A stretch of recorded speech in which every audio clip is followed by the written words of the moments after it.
What's going on, guys? Doing a review of the Fenix PD32. I'm not going to do a actual light review of the light in action. I'm just going to do a review of my experiences with it using it at work for the last few days. Basically, I'm going to use a comparison of some lights that I've used at work and my everyday go-to light that I've been using for 12 years, the Surefire Z6, I believe. Yeah, the oldest flashlight I have, and the one that I've always depended on. After I changed out the bulb, because we all know I hate Surefire standard bulbs because they break and they're not worth a crap. This has an LED Japanese Cree bulb in it that works great. I've dropped this light and several times and it's still running. So great light, always carried it, but I want to retire it for something. This light is outdated.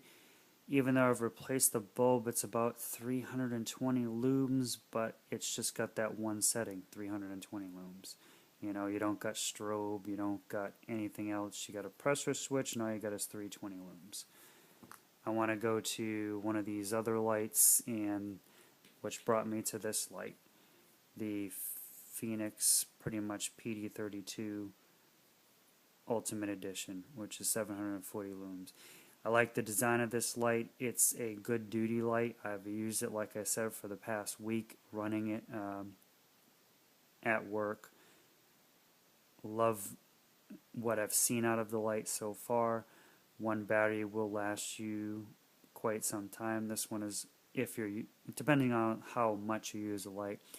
Keep in mind I wasn't running it on the 740 looms the total time I was using it, but I like the hold of this light, depending on how you hold it and where you hold it in your hand. If you hold it like this, keeping your pinky on the pressure switch, you can keep this hand here and you can keep that pinky there, and you can turn the light on and use your pinkies to cycle through the mode, and you can still have your thumb on the pressure switch, which is great. You can cycle through the mode with your pinky and use the pressure switch to turn it off and on, which is awesome.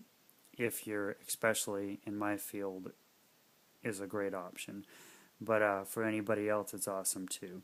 But I'm reviewing this as using it at work on duty in law enforcement, and what are my experiences as a law enforcement experience. Is this a good light? And yes, it is.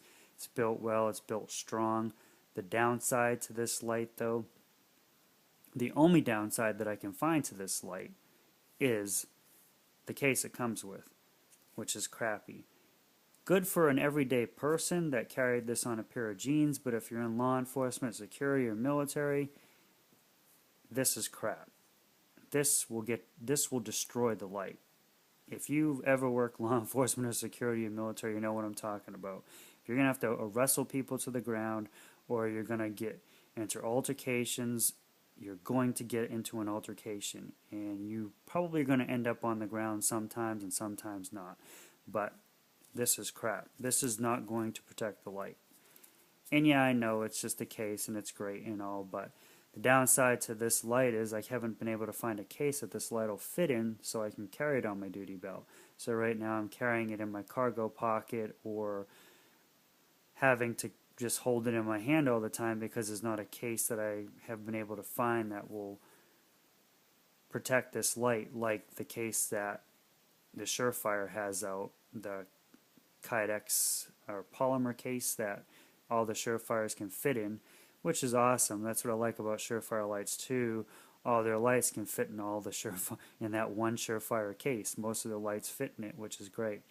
Downside to Surefire lights, the lower model ones that cost, I'd say 200 and down, they're all running these, and we all know these are expensive, which sucks about Surefire because everybody wants to run these because they're rechargeable, the 18650, and that's what's great about this light. It can run either or, but of course I'm going to run these because it's rechargeable. One of these, and actually I believe one of these outdoes two of these in the all actuality of it, especially if you have the higher output version of this battery. These outdo these, and also it'll last longer and it's rechargeable. So that's the upside to going to one of these style lights like Fenix has 4.7s and all those other companies that are coming out that are actually forcing Surefire, which I've noticed in the past year has dramatically dropped their prices on their lights because they can't compete with all these other companies, which it's about time it's starting to happen. Surefire was a great company, but they were monopolizing the industry and taking advantage of people by, I will say it, screwing them over, offering them a product at high prices when all these other companies are now coming out with the same product for a hell of a lot cheaper and a lot more options on their lights. Multiple settings, higher lume rates for a hell of a lot cheaper than a Surefire light. And I paid a lot for this light way back when, and I've paid a lot for other Surefire lights that I have. And great lights, but I do believe that the company has finally, I'm glad that other companies are coming out and forcing them to drop their prices, because they've been, I will say it, dicks about it, because they have been overpriced, gouging and screwing people over for years for what they've been putting out. Because if you go to the Japanese markets, they've been producing the same type of lume rate bulbs that do a hell of a lot better than what Surefire has been putting out for a lot of years, and they're a hell of a lot cheaper. But anyways, Fenix, this light right here, the Fenix PD32, love it. It worked great at work. Had no bad experiences with the light at all. And I will be carrying it and retiring this light when I can find a case for it. So until I can find a good case, if any of you have a suggestion for this case for duty purposes, I don't want a flimsy case like this. I want something Kydex, or I want something leather that'll protect the light. This is crap. You don't use cloth stuff for your equipment because it's just going to get ruined or crushed. But if any of you have a suggestion for a good case that'll protect this light, please let me know. But other than that, awesome light. Going to carry it when I can get a good enough case to put on my duty belt. But other than that, awesome. You guys take it easy. Have a good night.